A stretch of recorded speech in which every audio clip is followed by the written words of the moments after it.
Crucial element of the American military strategy in Iraq was the expectation of support of the local population.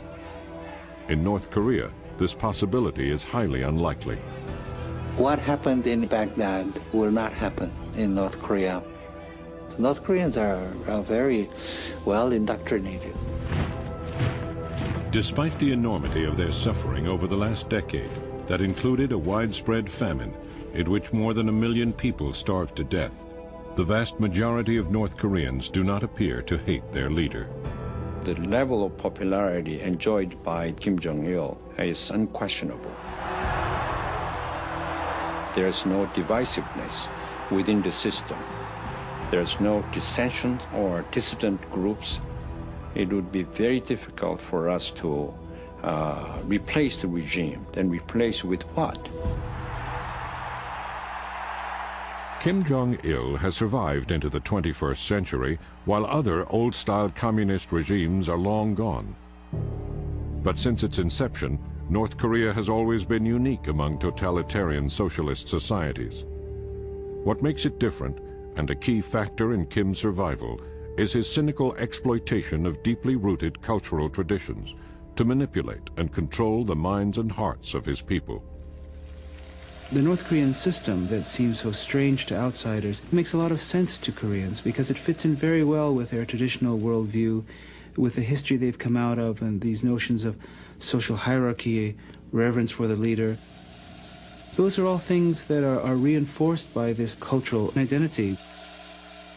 To understand how Kim has succeeded in capitalizing on this age-old cultural identity, we must look to the history of the proud and determined people of Korea.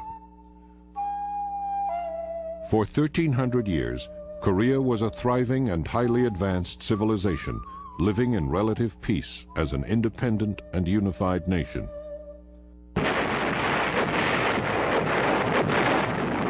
But Korea's unique position in the geography of the region made it a tempting target. As the 20th century approached, Japan invaded the peninsula with the intention of conquering the mainland. Instead, they took Korea. Korea remained a colony of Japan for 35 years. Koreans were given Japanese names. The speaking of Korean was discouraged. The eating of Korean food was derided. And when they were crossed, the Japanese could be very brutal. The Japanese forced tens of thousands of young Korean women to work as sexual slaves, essentially, for the Japanese military, so-called comfort women, as well as mobilizing hundreds of thousands of Koreans for forced labor in Japanese mines and factories. They imprisoned and killed thousands of Koreans who resisted.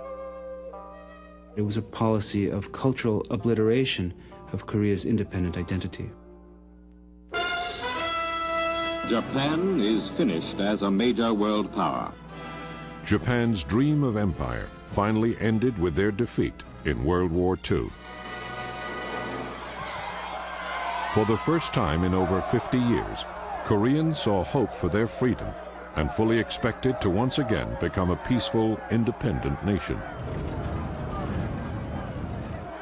But while the United States had extensive plans for post-war Japan, it was almost totally unprepared for what to do with Korea. But Russia was prepared. Just prior to Japan's surrender, Soviet troops swept south deep into Korea. The U.S. had no forces in place to prevent them from occupying the entire peninsula and was frantic for a solution. On August 10th, 1945, there was a meeting of senior leaders of the U.S. government. Around midnight, they sent 2 colonels, one of whom was Dean Rusk, our future Secretary of State, into another room with instructions to draw a line across the Korean Peninsula.